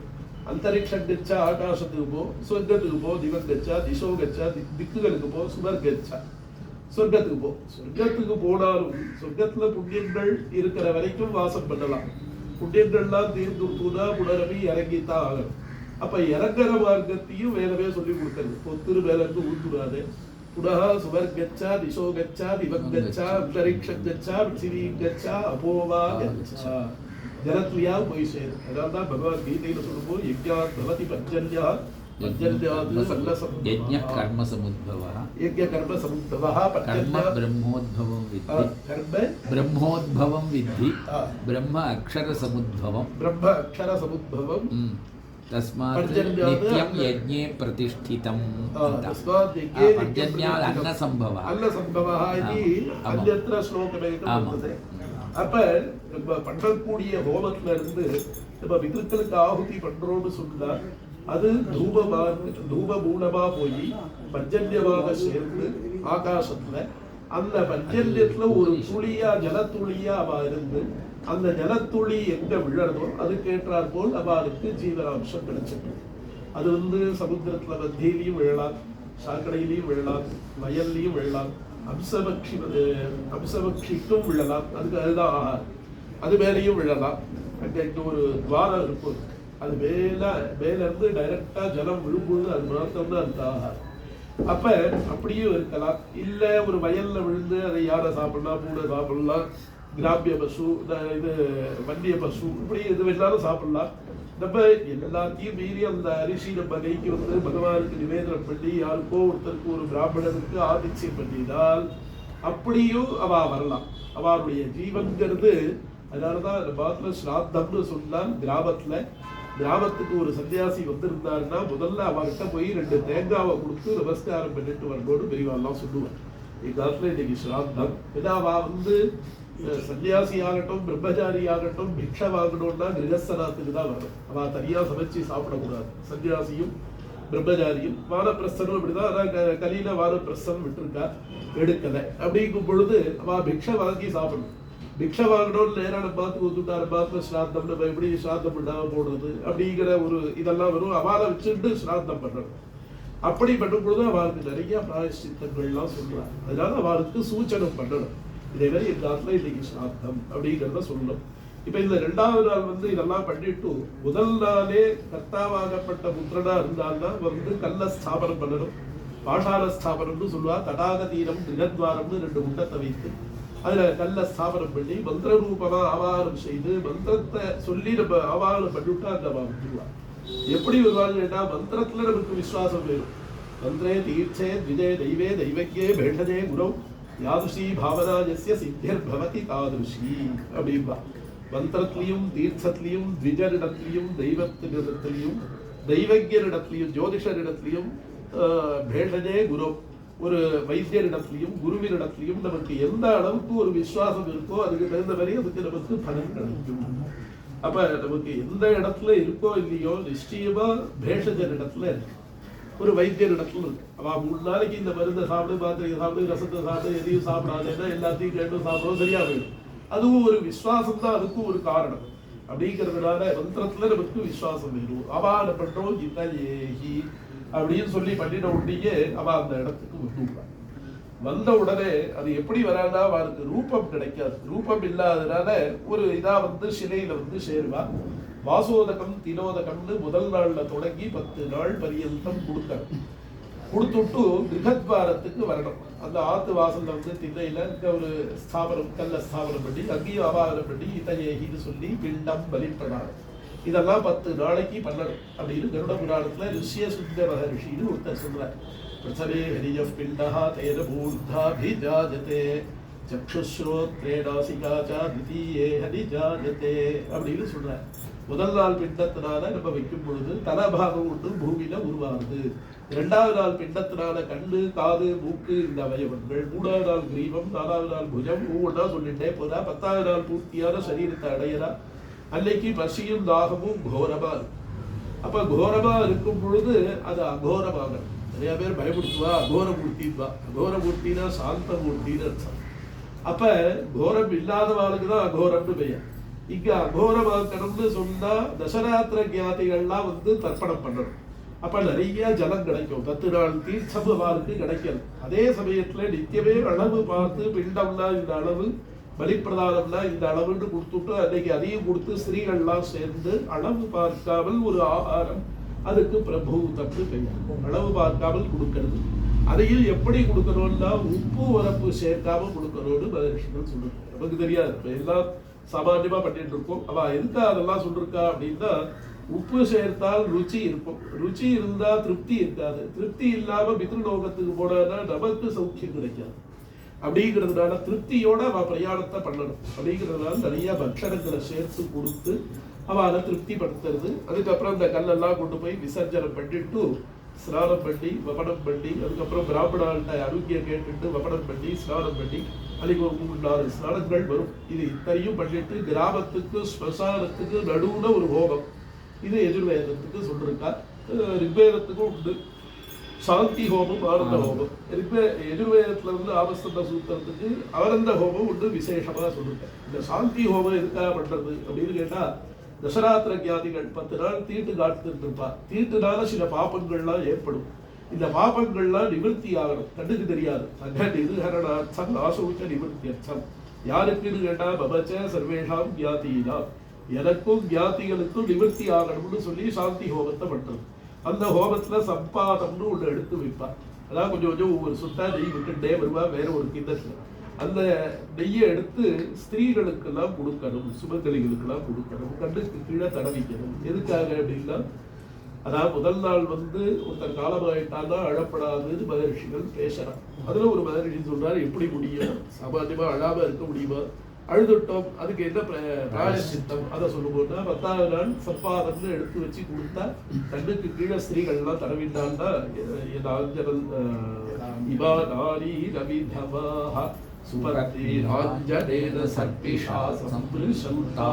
அந்த சர்பிஷா அந்த நெய்னால கண்ணை தொடச்சிட்டான்னா சுபங்கடிகளா இருப்பா. அந்த ஒரு பிரார்த்தனை என்னன்னு கேட்டா, யமதர்மராஜ் மிருத்யு இப்பதான் வந்துட்டு போயிருக்க, உடனே இந்த மிருத்யு வரக்கூடாது அப்படின்னு சொல்லி ஒரு கல்லு, ஒரு பெரிய பாறையை எடுத்து தெற்கு திக்குல போடுவார். यदाञ्जरन्ध्रैककुदञ्जातको हिमवत उपरि तस्परि तेनावृतस्य मूलेनारातिर्जम्भयामसि जीवेभ्यः परिधिं दधामि बालोडुकादपरो वर्धवेदं सतञ्जीवन्तु शरदः पुरूचीः तिरो मृत्युं दर्महे पर्वतेन ஒரு பர்வதத்தினால அந்த திக்கை அடைக்கணும் அப்படின்னா ஒரு கல்லை தூக்கி போடுவாதுக்கு போட்டால்தான் இப்பதான் வந்துட்டு போயிருக்கா உடனே இந்த உருக்கி வரக்கூடாதுன்னு அவர்கிட்ட பிரார்த்தனை பண்ணிக்கிறது. அதுக்கப்புறம் ஆனந்த ஹோமத்தை பண்றது. ஆனந்த ஹோமத்தை பண்ணி அதுல இருந்து அக்னியை எடுத்துட்டு வந்து ஆத்துல போட்டு சமைச்சு கர்த்தாவாகப்பட்டவா சாப்பிடணும், கியாதிகளுக்கெல்லாம் போடணும். இதுதான் கலியில சாத்தியமா. அவளுக்குலாம் தெரியும் திரிகால கியாதிகள் மகரிஷிகள். அவன் என்ன பண்ணான்னா இனிமே கலியில வந்து கேஸ் வரும், இல்லை இது கரண்ட் அடுப்புலாம் வந்துடும், அதுலலாம் இதெல்லாம் பண்ண முடியாது, நெல்லை போட்டா இதெல்லாம் சரி வராதுன்னு சொல்லிட்டு எப்படி இருந்தாலும் ஹோமம் பண்ணி ஆகுது. அந்த ஹோமத்திலேயே நான் நெல்லை போடுறேன். நெல்லை போட்டா பொறி ஆயிடும், அதை எடுத்து கொடுக்கணும். அவ வந்து எபோசி எவஜா அகா அப்படின்னு சொல்லி அதை பிராசனம் பண்றது. அப்படின்னு பிராசனத்துக்கு ஒரு மந்திரம் சொல்லியிருக்கா. தீபத்தை எடுத்துட்டு வரணும், ஆத்துக்கு அந்த அக்னியை எடுத்துட்டு வரணும். மீதி சமயத்துல அக்னியை எடுத்துட்டு போக கூடாது. யாரும் அதாவது பிரம்மச்சாரி சன்னியாசி அக்னியை எடுத்துட்டு வெளியில போகக்கூடாது. கிரகஸ்தன் ஒருத்தன் தான் கொண்டு வரலாம். ஒன்று விவாக அக்னியை கொண்டு வரலாம், சத்திரத்திலிருந்தோ இல்ல பொன்னாத்துல கல்யாணம் பண்ணிட்டு பிள்ளையா தன்னாத்துக்கு வரும்பொழுதோ அப்ப கொண்டு வரலாம். அக்னியை மந்திரம் சொல்லி கொண்டு வரணும். இரண்டாவதா ஒரு இடத்துல கொண்டு வரலாம், அது இந்த இடம். காலமாயிட்டான்னா 10வது நாள் அந்த ஆனந்த ஹோமத்தை பண்ணி அக்னியை கொண்டு வரணும். சரி, ஸ்திரீகளுக்கு சொல்லிட்டோமே அழக்கூடாது, அழுதா தோஷம் நிவர்த்தியானது. இந்த தடவைனா நம்ம புருஷா அழுதா அவளுக்கு ஒண்ணு இல்லையானா அவளுக்கும் தோஷம் உண்டு. அதுக்கு என்ன பண்ணுவாங்கன்னா அதுதான் யதாஞ்சலம் தைககுதம் ஜாதகும்பி பவதஸ்மரி அப்படின்னு சொல்லி சொல்றது வேணும். ஆஞ்சனம் சொல்லி இந்த திரைககுதம் 3 மலை இருக்கு, வைராகம் ஹிமாலயம், இப்படி 3 பர்வதத்துக்கு மத்தியில ஒரு மை ஒன்று இருக்கும். அந்த மையை எடுத்து கண்ணுக்கு கீழே தர வேண்டாம், அழுத தோஷம் நிவர்த்தியானது புருஷாரம். இப்ப இதுக்கெல்லாம் எங்க போறது? அதாவது 2 தர்பையை பொசுக்கி கொடுத்துருவா, அதை கண்ணுக்கு கீழே தர வேண்டும். அப்படியா பண்றது. இது 10வது நாள் உள்ள கர்மம். அப்ப இத்தனையும் பண்ணிட்டு அடுத்த நாள் வந்து 11வது நாள் நாம் வந்து பண்ணக்கூடியது ருத்ர ஜபம், ருத்ர ஹோமம். மீதி இடங்கள்லாம் பார்த்தா ருத்ர சொன்னா சமக்க சொல்லுவா, சமக்க சொல்லி புருஷ சுத்தம் சூக்தாதி எல்லாம் சொல்லிட்டே போவோம். அதான் மகரிஷிகள் நீங்க சொல்லிட்டா 11 பேருக்கு கல்வி இல்லாமல் ஏகாதசம் பிராமணான் விருத்வா. பயப்படார், ரொம்ப புண்ணியம் பண்ணியிருக்கேன். அன்னைக்கு சுப்பிரமணியம் வந்து சொன்னார், நிறைய வித்வாம்சங்கள்லாம் வந்திருக்கா, 14 பேர். அப்ப 3 ருத்ர அதிகமாகவே ஆயிருக்கு. இந்த 11 பிராமணாவை வச்சுட்டு ருத்ர ஜபம் பண்றது. எதுக்காக அன்னைக்கு ருத்ர ஜபம் பண்ணணும் அப்படின்னா, சரீரத்தை நம்ம உத்தமம் பண்ணியிருக்கோம். இந்த சரீரம் தான் பித்ருலோகத்துக்கு பிரயாணம் பண்ண போறது. இப்படியே போயிடுத்துன்னா பித்ருலோகத்துல ஏத்துக்க மாட்டான். அந்த வந்து திவ்யமான சரீரமா இருக்கணும். இது சரீரத்துல பிசாச பாதைகள்லாம் இருக்கு. இதெல்லாம் நிவர்த்தி பண்ணணும்னா ருத்ரன் ஒருத்தர் தான் பண்ண முடியும். ததோ பூத பிரேத விசாதம் பிரம்மராஜத யக்ஷ யமதூத சாகினி நாகினி சர்வஸ்வாத நிசிகரஸ்தராஜ்யுபத்ரவாத்யுபகாதா. எல்லாருக்கும் பகவான் தான் பரமேஸ்வரன். அதனால அன்னைக்கு ருத்ர ஜபத்தை பண்ணி, ருத்ர ஹோமத்தை பண்ணி, காலகட்டு குட்டிய பூஜை பண்ணி, இந்த சரீரத்தில் உள்ள பிசாச பாதைகளை நிவர்த்தி பண்ணி, அதுக்கப்புறம் அக்னி ரூபமா ஒரு சிராத்தத்தை தொடங்கிறது. அந்த சிராத்தத்துக்கு ஆத்யவாசிகம் அப்படின்னு பெயர். இந்த 18 புராணங்கள்ல கருட புராணத்துல சொல்லும் பொழுது கிருதயுகத்துலாம் எப்படி பண்ணுவாருன்னா, இந்த சிராத்தம் தொடங்கும் பொழுது முதல் நாளே ஒருத்தர் காலமாயிட்டாருன்னா அவரை வச்சுட்டு அந்த சரீரத்தை வச்சுட்டு சிராத்தத்தை பண்ணணும். சிராத்தம் பண்ணும் பொழுது இந்த சரீரத்தை ஸ்பரிசம் பண்ணிட்டு அந்த பிராமணன் சாப்பிடும் பொழுது அவருக்கு ஏதாவது ஒன்று ஆயிடுத்துன்னா அவனுடைய 7 தலைமுறையை கர்த்தா ரட்சிக்கணும் அப்படின்னு. அதுக்காக மகர்ஷிகள் என்ன பண்ணிட்டா, இது யுக தர்மம்னு பிரிச்சுட்டான். கலியில வந்து நம்ம தலைமுறையை நம்ம ரட்சிக்கிறதே கஷ்டமா இருக்கு, அவருடைய 7 தலைமுறையை எங்க போய் தேடுறது. அதனால என்ன பண்ணிட்டான்னா, தீட்டு 26 அன்னைக்கு இதை அக்னி ரூபமா பண்றது. 3 இடத்துல சகல தேவதைகள் வசிக்கிறான்னு வேதம் சொல்றது. அக்னி சர்வா தேவதா,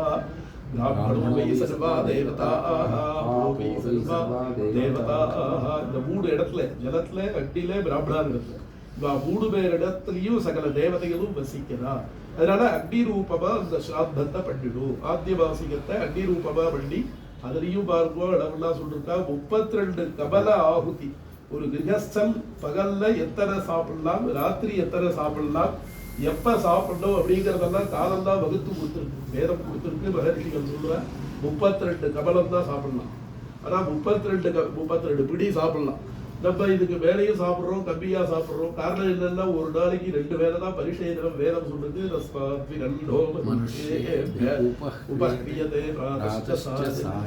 காலையிலையும் சாயங்காலம் தான் சாப்பிடலாம். இப்ப இதை தவிர எக்ஸ்ட்ரா 3 வேளை 4 வேலை எல்லாம் சாப்பிட்டுட்டே போறோம். ஒரு வேளை சாப்பிட்டா யோகின்னு சொல்லுவா, 2 வேளை சாப்பிட்டா ரோகி, 3 வேளை சாப்பிட்டா ரோகின்னு சொல்லுவா. இந்த வாத்தியார் சொல்லுவா 4 வேளை சாப்பிட்றேன்டா துரோகிடா நீங்க சாப்பிட்ட.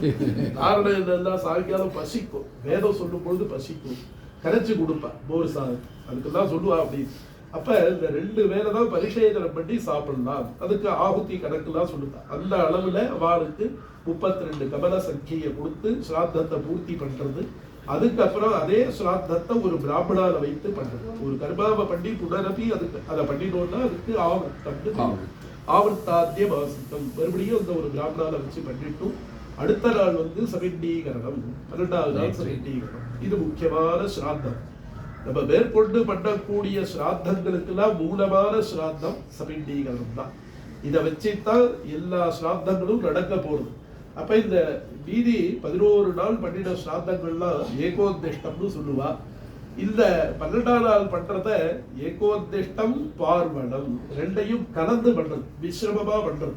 பார்வணம்னா திரிபூருஷால உத்தேசம் பண்ணி பிதாவக பிதுஷ்பிதாவக பிதுஷ்பிரபிதாவக அப்படின்னு பாட்டினார், கொள்ளு பாட்டினார், எள்ளு பாட்டினார் அப்படின்னு அவளை சேர்த்துட்டு தாப்பனாருக்கு ஒரு ஆசனம் கொடுத்து அதையும் ஏகோத்திஷ்டமா வச்சு எல்லாம் ஸ்தானம் கிடைக்கலங்கிறதுனால இப்படி பண்றது. இந்த சபிண்டீகரணம் வரைக்குமே கிட்டத்தட்ட நாம் 101 ஸ்ராத்தம் பண்ணியிருக்கோம். நமக்கு தெரியாது. போன அன்னைக்கே தகனம் பண்ணிட்டு பண்ணக்கூடிய முதல் ஸ்ராத்தம் நக்ன பிரச்சாரணம் அப்படின்னு ஒரு ஸ்ராத்தத்துல தொடங்கி அதுக்கப்புறம் ஏகோத்தர விருத்தி ஸ்ராத்தம்னு தர்ப்பண கணக்குல திலோதக தர்ப்பண கணக்குல 75 ஸ்ராத்தங்கள் அரிசி வாழைக்காவா கொடுத்துடுறோம், தெரியறது இல்லை.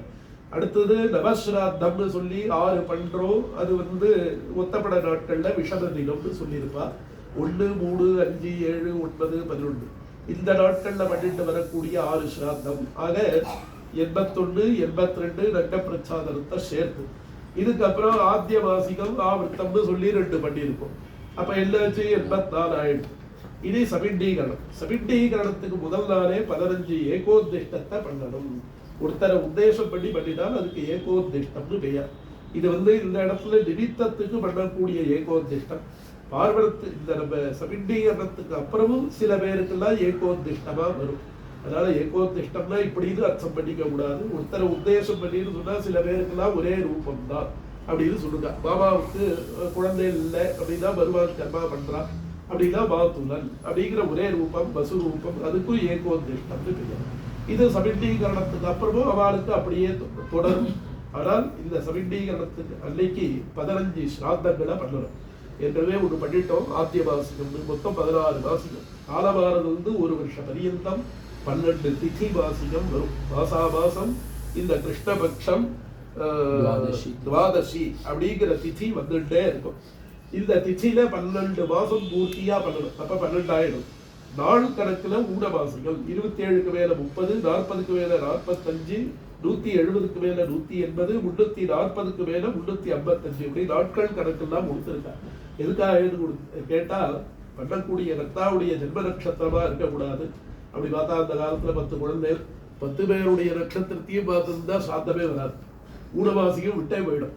அப்ப யார் அதுக்காக எடுத்துட்டா புத்திர நிர்ணயம், யாரு கர்மா பண்றதுக்கு கர்த்திர நிர்ணயம்னு எடுத்து சர்வஜேஷ்டன்னு கொடுத்துருக்கா. அதே மாதிரி பெரியவருடைய நட்சத்திரத்தை எடுத்துட்டு இந்த கர்மாவெல்லாம் பண்ணிட்டே வரணும்.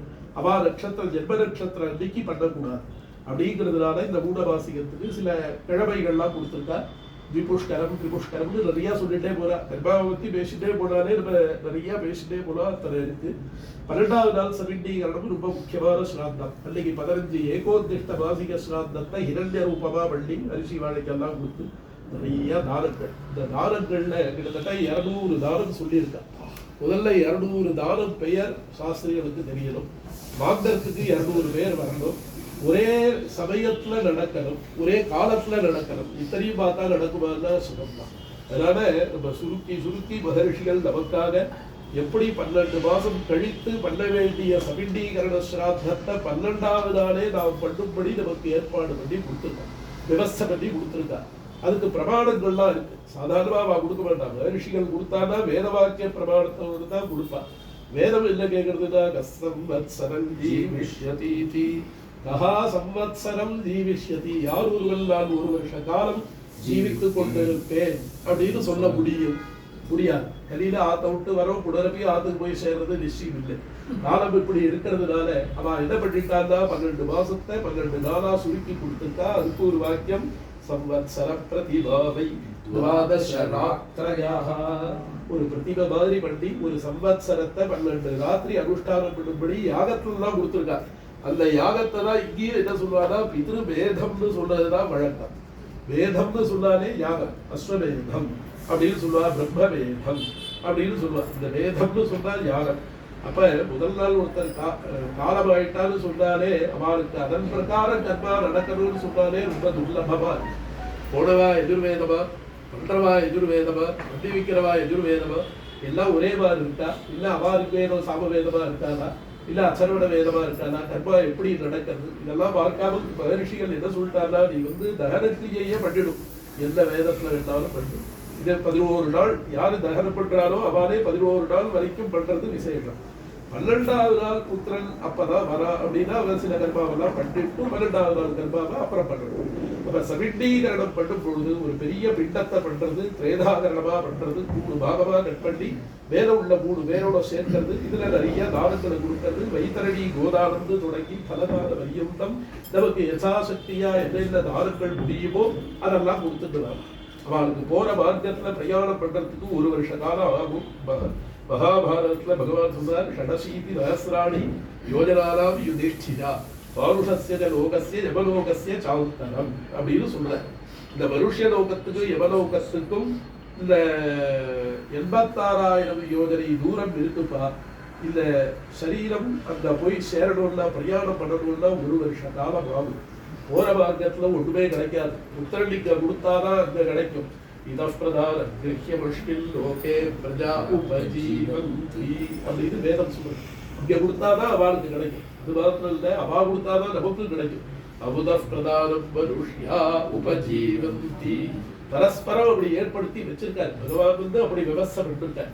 அதனால கோதானத்துல தொடங்கி அங்க போற மார்க்கத்துல மழையா இருக்குமா, கல்லு இருக்குமா, வெயில் இருக்குமா, முள்ளு இருக்குமா, சௌக்கியமா போய் பித்ருலோகத்தை சேரணும். அதுக்காக கொடை, தடி, விசிறி, பலகை, பாதரட்சை, புஸ்தகம், படி இப்படி பலவிதமான தானங்களை பிராமண முகமா கொடுத்து அவளை சேர்க்க. இப்ப இதுல ஒரு விஷயம் எல்லாம் சபிண்டீகரணம் பண்றோம்.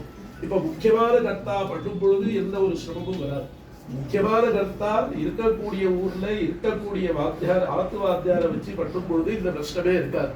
வேற ஒரு ஊர்ல போய் முதல் 2 நாளை பண்ணிட்டு வேற ஒரு ஊர்ல போய் கர்மா பண்ணும் பொழுது அந்த ஒரு வாத்தியாரை தேர்ந்தெடுத்தால் அவருக்கு சாஷ்டாங்கமா நமஸ்காரம் பண்ணி அபிவாதையே அவ காதல கேட்கும்படி சொல்லணும். வயசானவாளா இருக்கலாம், சின்ன வயசா இருக்கலாம், காதல கேட்கும்படி அதுதான் நமக்கு முக்கியமான அட்ரஸ். அதுலதான் எல்லாமே இருக்கு. நான் என்ன சூத்திரம், என்ன வேதம், என்ன சாக்கை, இது இத்தனையும் சொல்லி என்னுடைய பேரை சொன்னாதான் அந்த கர்மா அதன் பிரகாரம் நடக்கும். இல்லைன்னா அந்த சாஸ்திரிகள் சாமவேதமா இருக்கலாம், பண்ணக்கூடியவா யாரோ ஒருத்தருக்கு பண்ணலாம், பண்றவா ரிக்வேதமா இருக்கலாம், படிக்கிறவா எஜுர்வேதமா இருக்கலாம். எந்த கிரமத்துல பண்றது அப்படிங்கிற இப்போ ஒரு தீர்மானம் வரும்பொழுது மகரிஷிகள் சொல்றா மிருத சூத்திரேடு, யார் ஒருவர் காலகத்தி அடைஞ்சாலும் அவன் சூத்திரத்தினால 12வது நாள் கர்மாவை பண்ணு அப்படின்னு சொல்லி. இதுக்காகத்தான் சில பேர் தாய் வயத்து தகப்பட, அதாவது தாத்தாவுக்கு அப்பாவுடைய அப்பா மாதாவருக்கு குழந்தைகள் கர்மா பண்றதுங்கிறது உண்டு. அவ பேர்ல சொத்து எழுதி வைப்பார். அப்படி திரவியத்தை வாங்கிட்டாலும் வாங்காட்டாலும் பண்றதுக்கு அதிகாரி அவளுக்கு புத்திரன் இல்லாத பட்சத்தில் அப்ப பண்ணும் பொழுது 12வது நாள் சமிண்டீகரணம் பண்றது இந்த பேரடாகப்பட்டவன் தாத்தாவுடைய சூத்திரத்துல பண்ணணும். இந்த சமிண்டீகரணம் முடிஞ்சதுக்கு அப்புறம் வரக்கூடிய மாசியங்கள் இது அது எல்லாமே இவருடைய சூத்திரத்தை இவன் பண்ணிக்கலாம். சூத்திர அனுஷ்டானம் புரியாது அப்படின்னு சொல்லிருக்காரு. ஏதா அந்த சூத்திரத்துக்கு அத்தனை ஒரு முக்கியத்துவம் கொடுத்துருக்காரு. இப்ப நான் சொன்னது நீங்க நமஸ்காரம் பண்ணி அபிவாதையை சொல்லுவது. இப்ப இந்த குழந்தை நமஸ்காரம் பண்ணி அபிவாதையை சொல்லிவிட்டான். அபிவாதையை சொன்ன உடனே நம்ம என்ன நினைப்போம், இப்ப சாமசாக்கா அதிகரம் சாமவேதத்துல பட்டி வைக்கணும் அப்படின்னு நான் இப்ப பட்டி வைக்கிறே வச்சுப்போம். அப்ப ஆத்துல உள்ள பெரியவா சொல்லணும், பாருங்க எஜுர்வேதப்பா தாத்தா எஜுர்வேதம், நாம் தான் சாமவேதம் அப்படின்னு சொல்லி தெரிவிச்சு அவளுக்கு அதே மாதிரி அந்த சூத்திர பிரகாரம் அந்த கர்ப்பா நடக்கிறதுக்கு நாம் ஏற்பாடு பண்ணணும். சென்னையில் யூகி சேத்துன்னு ஒருத்தர் இருக்கார். அது சின்ன விஷயமா சொல்லி முடிச்சு விட்றேன். அந்த அவர் வந்து ஒரு ஸ்ராத்தம் பண்ண அவள்கிட்ட இந்த பிரயோக மாஸ்டர் ஒரு பையன் அவள்கிட்ட நான் எப்போவே முதல்ல அதான் சொல்லுவேன், யார் ஆற்றுக்கு போனேன் அங்கே யாருக்கு அவள் ஸ்ராத்தம் பண்ணுறா, யார் இருக்கா யார் இல்லை எல்லாம் தெரிஞ்சுப்போம். தெரிஞ்சுட்டு எந்த ஸ்ராத்தம்ங்கிறத கேட்டுப்போம். ஒரு வருஷத்துக்குள்ள நடக்கக்கூடிய ஸ்ராத்தங்களுக்கு திச்சி வாசிகம், ஊட வாசிகம், சோத குடும்பம் இப்படிலாம் வரும். ஒரே ஒரு பிராமணா வந்திருப்பா, நாங்களும் போய் காத்துட்டே இருப்போம். இன்னொரு பிராமணா வரமாட்டா, அவளுக்கும் தெரியாது நமக்கும் தெரியாது. 2 மணி நேரம் கட்டியா வருது. வாத்தியாருக்கு ஃபோன் பண்ணுவேன், அப்பா இது இன்னும் ஒருத்தர் வரலையே அப்படின்னு. அதெல்லாம் கிடையாது, இன்னைக்கு ஒருத்தர் தானே சோத குடும்பம் தான். அப்போ 2 மணி நேரம் காத்துருந்து வேஸ்ட்டாக போயிடும். இப்போ என்ன பண்ணுறதுன்னு தெரியாது. அப்போ அந்த காலத்துலாம் பெரியவாள்லாம் சொல்லி அனுப்புவாள். வயசானவாள்லாம் இங்கே ராமாவாத்தியெல்லாம் இல்லை. சைக்கிள் ஓட்ட தெரியுமா, ஸ்ராத்தம் பண்ணி வைக்க தெரியுமா, இது 2 கேமா போகல. இப்போ பைக் ஓட்ட தெரியுமா, ஸ்ராத்தம் பண்ணி வைக்க தெரியும். இது தெரியாதான் நீ போகலாம். அப்போ அந்த போகும்பொழுது அவள்கிட்ட விவரத்தை கேட்டுக்கணும். யாருக்கு அவள் ஸ்ராத்தம் பண்ணுறா அதன் பிரகாரம் பண்ணி வைக்கணும். இந்த பையன்கிட்ட அதெல்லாம் சொல்லிருக்கேன், அவள் அதெல்லாம் கேட்காம ஏதோ ஞாபகத்தில் அந்த பையன் அவருக்கு பண்ணி வச்சுட்டான். எல்லாம் பண்ணி வச்சு பிண்டப்பிரதானம் பண்ணுற டயத்தில் அவர் கேட்டிருக்காரா, சாஸ்திரிகளை எங்கள் தகப்பனார் பேர் சொல்லவே இல்லையே அப்படிங்கிறாரா. பிண்டப்பிரதானம் வந்தாச்சு, பிராமணெல்லாம் எழுந்து சாப்பிட்டு போயாச்சு, ஹோமெல்லாம் முடிஞ்சு கொடுத்து. அப்போ இவர் சொன்னா, இந்த பையன் சொன்னாலா இப்போ இவ்வளோ நேரம் சொன்னேனே அப்படின்ட்டு. அது வந்து என்னுடைய பேர் சேதுராமன் அப்படின்னாராம். நீங்கள் இப்படி சொல்ல வேண்டாமா, தகப்பனார் பேர் இல்லை அப்படியே. அவர் கொஞ்சம் தமாஷா உள்ளவர். அவர் சொன்னாரா, இனிமேல் எனக்கு ஃபியூச்சரில் புத்திரம் பண்ணாரா தெரியாது, இது வரைக்கும் எனக்கு இருக்கு, இதுக்கு வேற என் தகப்பனாருக்கு பண்ணிடுப்போம் அப்படின்னாராம். இல்லை, இந்த ஊர்லேயே ஒரு சாஸ்திரிகள் போய் உபவீதியாவே ஸ்ராத்தத்தை பண்ணி வச்சு இதெல்லாம் நடந்திருக்கு. 20-25 வருஷத்துக்கு முன்னாடி பிடிச்சிட்டு போனவர் பேசாமல் போகக்கூடாதோ. போகிற டயத்தில் அடாடா பிராச்சீனா வீதியாவே பண்ணி வச்சுட்டேன் அப்படின்னு உட்கார்ந்து சாஸ்திரிகள் எல்லா மந்திரத்தையும் சொல்லப்போம் அப்படின்னு உட்கார வச்சு எல்லாத்தையும் சொல்ல வச்சுட்டான். அப்படி நம்ம வந்து வாத்தியாருக்கு தெரிவிக்கணும். இதுதான் முக்கியமான விலாசம். நம்மளுடைய விலாசம் எது அப்படின்னா பிரவரம். பிரவரத்தை சொல்லணும். பிரவரத்தை சொல்லி அதுக்கு பிரத்யபிவாதனம் அவ பண்ணணும். பிரத்யபிவாதனம் பண்ண தெரியாதவாளுக்கு எல்லா ஜென்மம்னு புராணம் சொல்றது. ஸ்மசானத்துல கழுகு, பிடக்குத்தி கழுகு, அது வந்து உட்காரக்கூடிய மரமா அவருடைய அடுத்த ஜென்மா இருக்கும் அப்படின்னு சொல்றா கருட புராணம். அப்ப பிரத்யபிவாதனம் பண்ணணும். அப்ப பிரத்யபிவாதனம் பண்ணணும்னா அவளுக்கு நம்ம அபிவாதனம் பண்ணும்போது அவளுக்கு கேட்கணும். சர்மாங்கிறத நம்ம இறஞ்சி சொன்னாதான் அவ பிரத்யபிவாதனம் பண்ண முடியும். நான் எல்லாத்தையும் சொல்லிட்டு கடைசியில் ராமன் அப்படின்னா என்னன்னே தெரியாது. குழந்தையில கூப்பிட்டு அபிவாதியம் பண்ணால்னா உடனே அபிவாதியே பாரத்வாதி கோத்ரா ராமசுகாமி சர்மாவான்னு சொல்லிட்டு போயிடுறான். அபிவாதியே பாரத்வாதி கோத்ரா நடுவில் ஒரு 3 பேர் போயிட்டாலே அவன் எங்க போட சாப்பிட்டுட்டியா இல்லை அவன் இங்க போட அப்படின்னு அந்த 3 பேரை சொல்லணும். பிரியாஷயவா, பஞ்சாஷயவா, என்ன ஏது, ஏகாஷயவா, ஏகாதச ரிஷயவா, சப்த ரிஷயவா அப்படிலாம் ரிஷிகள்லாம் இருக்கா. 1000 கோத்திரம் இருக்கு, 1000 பிரபரம் இருக்கு. நம்ம பிரபரத்தை நம்ம தெரிஞ்சுட்டு அனுஷ்டானம் பண்றதே ரொம்ப கஷ்டமா இருக்கு. சரி, இந்த பிண்டங்களை சேர்க்கிறோம். சேர்த்த உடனே தகப்பனாருக்கு என்னன்னு கேட்டா வசூங்கிற ஒரு பெயர் கிடைக்கும், ஸ்தானம் கிடைக்காது. ஏன் கிடைக்காது அப்படின்னா, இப்போ இன்னைக்கு ரிசர்வேஷன் பண்ணா 4ஆம் தேதின்னு அடுத்த 4ஆம் தேதி அன்னைக்கு தான் ட்ரெயினில் போய் உட்காரலாம். நமக்கு அந்த சீட்டுடைய இது எல்லாம் தான் கிடைக்கும். சீட்டு தான் கைக்கு கிடைக்கவே தவிர அவள் கொடுக்குற சீட்டு நம்ம போய் அதில் உட்காந்து பிரயாணம் பண்ண முடியாது. அதுமாரி ஒரு பெயர் கிடைக்கும். அந்த ஸ்தானம் எப்போ கிடைக்கும்னா 12 மாதம் கழித்து அவளுக்கு கிடைக்கும்.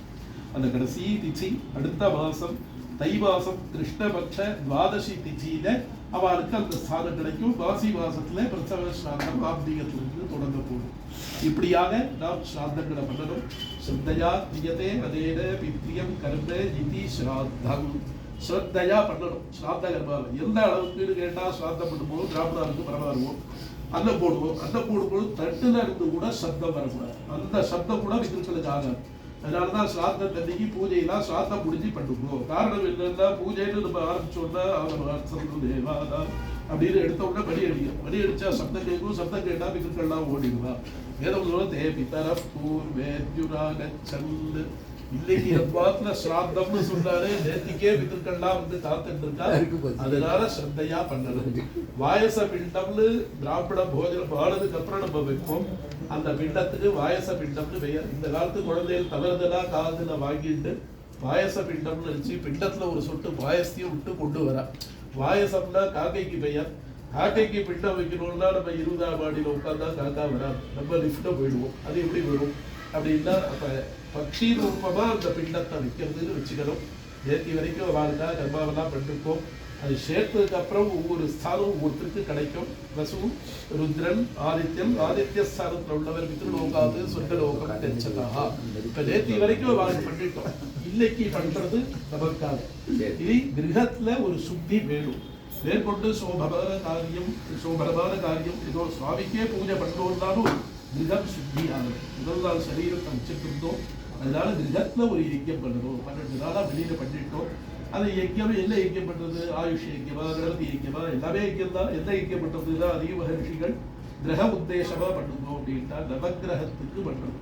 கிரக யஜ்யம், கிரக யஜ்யம்ங்கிறது இன்னைக்கு நாளடைவுல கிரேக்கியம்.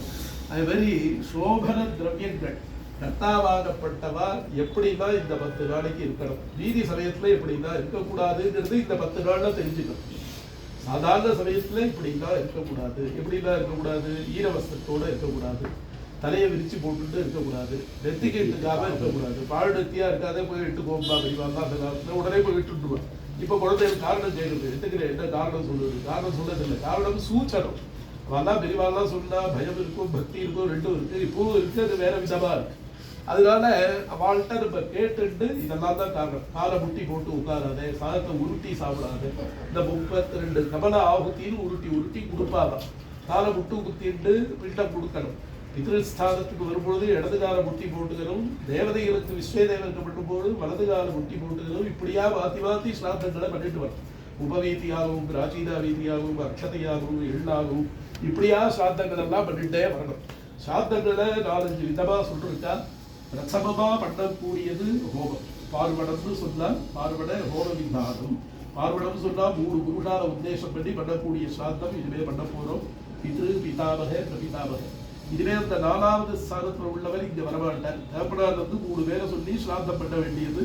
அப்ப நேர்த்தி அந்த 15 ஸ்ராத்தத்தை பண்ணிட்டு சமண்டீகரணம் பண்ணிடும். அடுத்து சோத உண்பம்னு பண்ணோம். 102 ஸ்ராத்தம் நேர்த்தி வரைக்கும் பண்ணிடும். இதுவே பண்ணக்கூடிய ஸ்ராத்தங்கள்ல அனுவாசிகம்னு பெயர். ஏற்கனவே பண்ணது வெறும் வாசிகம். இப்ப தொடர்ந்து பண்றது அனுனா பశ్చాத்துன்னு அர்த்தம்.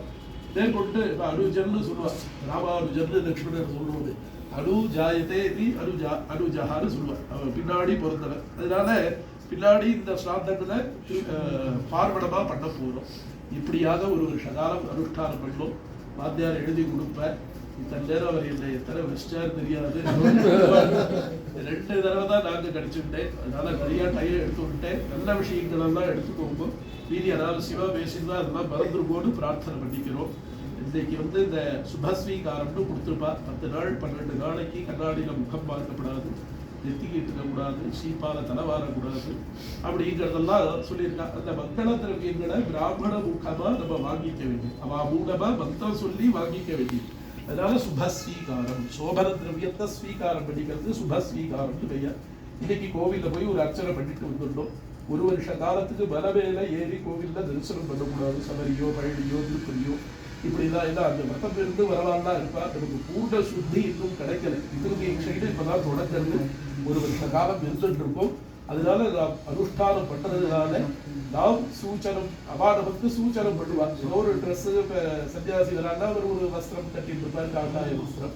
அதை பார்த்து நம்ம தெரிஞ்சுக்கணும். ரொம்ப ஒதுக்கி வந்துவிட்டோம். நம்ம சுத்தி இல்லை சொன்னா ஸ்ராத்த தினத்துல கோவிலுக்கு போகக்கூடாது அப்படிலாம் வச்சுக்கணும். ஏன்னா ஸ்ராத்த தினத்துக்கோ ஸ்ராத்தத்துக்கு முதல் நாளோ போய் நம்ம ஏதோ பிரசாதம்னு வாங்கி சாப்பிட்டு அது இதான் இன்ஃபெக்ஷன் ஆகி ஸ்ராத்தம் நின்றுடுத்துனா விங்கடமாயிடுத்துனா கஷ்டம். அதே மாதிரி மதமேல ஏறி இறங்கினோம்னா 2 நாள்ல ஊடவாசிகம்னு வந்துடுத்துனா அது பண்ண முடியாத சரீரம் அசக்தமா எடுத்துனா அது ஒரு கஷ்டம். ஹோமத்தோட பண்ணணும். ஹோமம் முடியலன்னா காலரம்பி சங்கல்ப விதானமா முடியாத பட்சத்தில் போஜனம் போடணும்.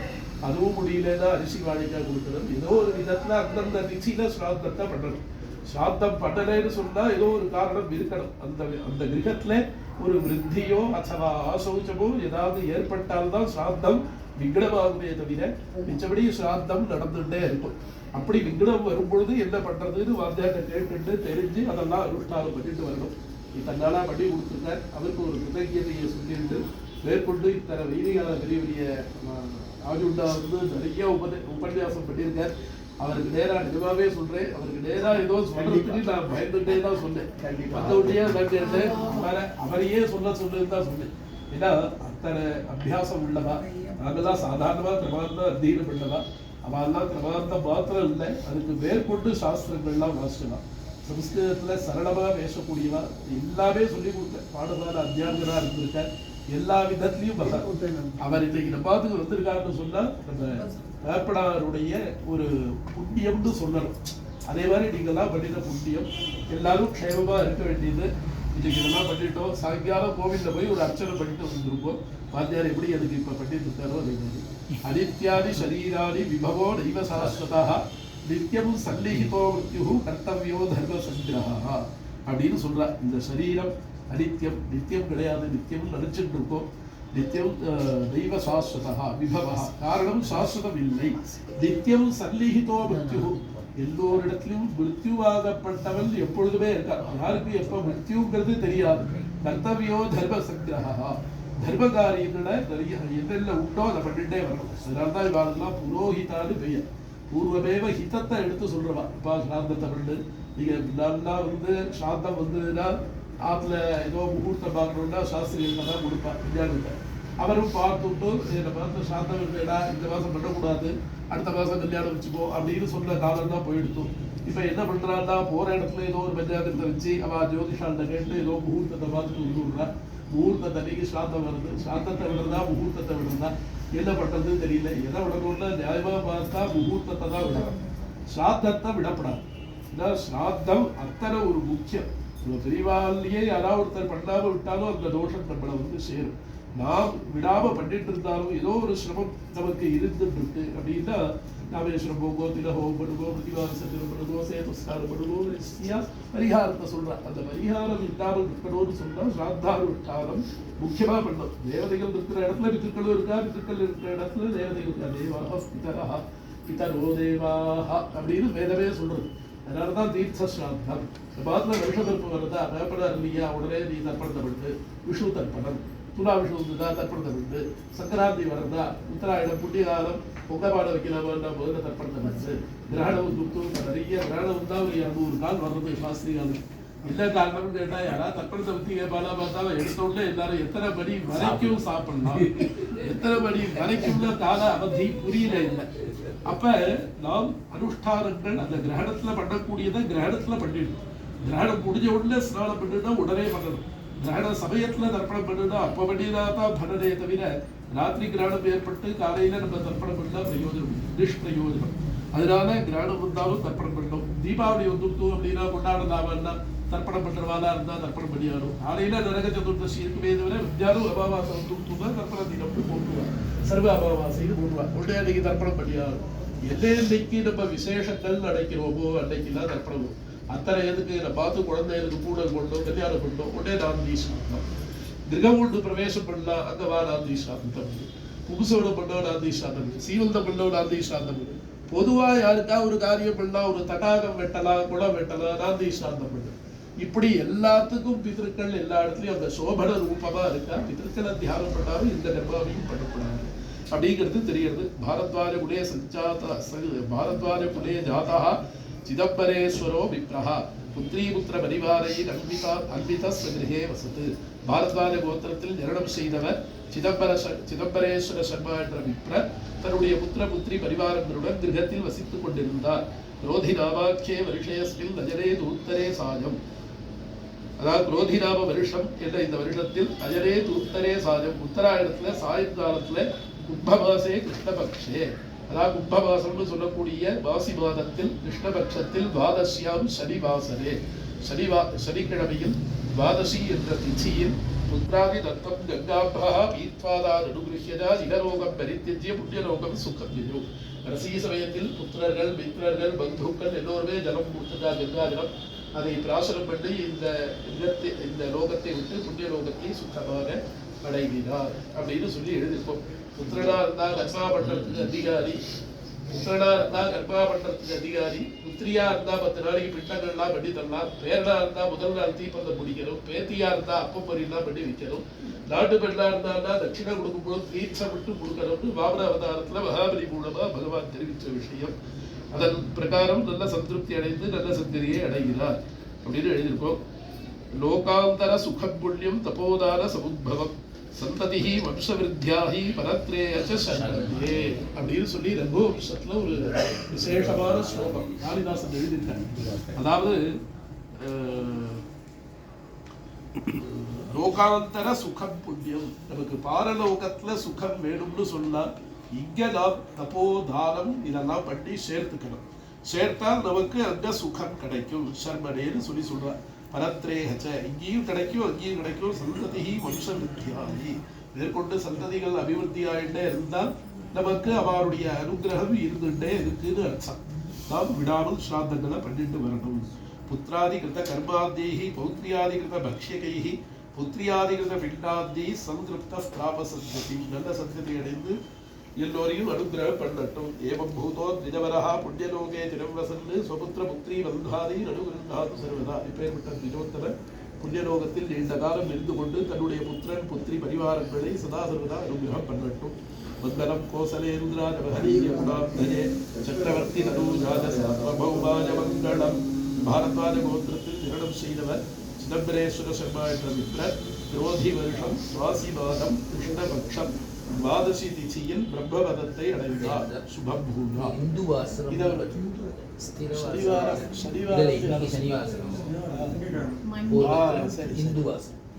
யாரோ சொன்ன சனிவாசம் கேட்டு பஞ்சாபி கைக்கு வருது. ஹர நம பார்வதி ஹர ஹர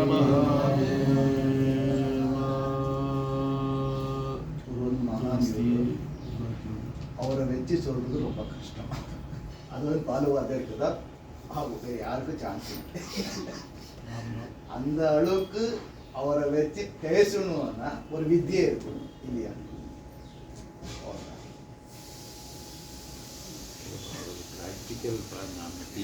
இல்ல இல்ல நாங்களும் பிராக்டிக்கல்.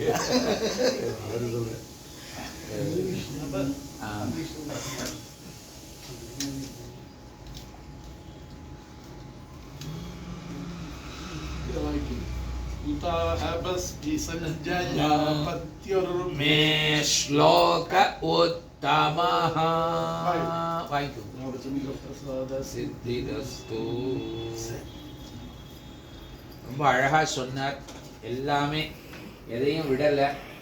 ஆத்தியந்தமா இந்த 12 நாட்கள் என்ன நடந்தது, இன்னைக்கு என்ன நடந்திருக்கு, அவருடைய லைஃப் எவ்வளோ தூரம் புண்ணியவத்தா இருந்தா இதெல்லாம் நடந்திருக்கும் அப்படிங்கிறதுக்கு ஹேத்துவா அவருடைய புண்ணியத்தையும் சொன்னார். நீங்கள் ஸ்ரத்தையா பக்தியா இத்தனை நாள் பரியந்த பண்ண மாதிரி இந்த வருஷம் முழுக்க அதே பக்தி ஸ்ரத்தையோடு இருந்து, ஏன்னா அப்பா அம்மா இல்லைன்னா நாம இல்லை, அவள் தான் பிரதானம். மாத்ரு தேவோ பவ, பித்ரு தேவோ பவ, ஆச்சாரிய தேவோ பவ, அதிதி தேவோ பவான்னு அந்த ஆர்டர் சொல்லியிருக்கு. அது பிரகாரம் பிரதானம் அம்மா, அதுக்கு அடுத்தாப்புல பித்ரு தேவோ பவா அப்படிங்கிறதாக அந்த தேவஸ்தானத்தில் அவர் இருக்கார். என்ன ஆனால் டிபெண்ட். இப்போ தன்னாலாக அவர் இண்டிபெண்ட்டாக இருந்தார். இப்போ எப்போ சரீரத்துலேருந்து வெளியில் வந்து விட்டாரோ அப்போ டிபெண்ட் ஆகிடுறார். அந்த டிபெண்ட்டை நாம் தப்பாக எடுத்துக்கக்கூடாது இல்லையா? அதனால் நமக்கு இருக்கக்கூடிய கர்த்தவியத்தை நாம் இப்போ தான் நிறைவேற்ற முடியும். அவளுக்கு நாம் எந்த கைமாறும் செஞ்சிருக்க முடியாது இத்தனை நாட்களில் இல்லையா? இப்போ இதுதான் சமயம். அதனால் அவளுக்கு அந்த ஸ்தானத்தை ஏற்படுத்தி வைக்கக்கூடிய கர்த்தவியத்தில் நீங்கள் இருக்கீள். அதை ஏற்றி வைக்கிறதுக்கு ஒரு வருஷம் நீங்கள் விரதியாக இருந்து அந்த ஸ்தானத்தை அவருக்கு கல்பனை பண்ணி கொடுத்து விட்டேளானா அவருடைய பரிபூர்ணமான அனுகிரகமானது இந்த குடும்பத்துக்கு எப்போது. ஆமாம். அக்னேனய சுபதாராயே அஸ்மான விஸ்வானி தேவ வயுனானி வித்வானே.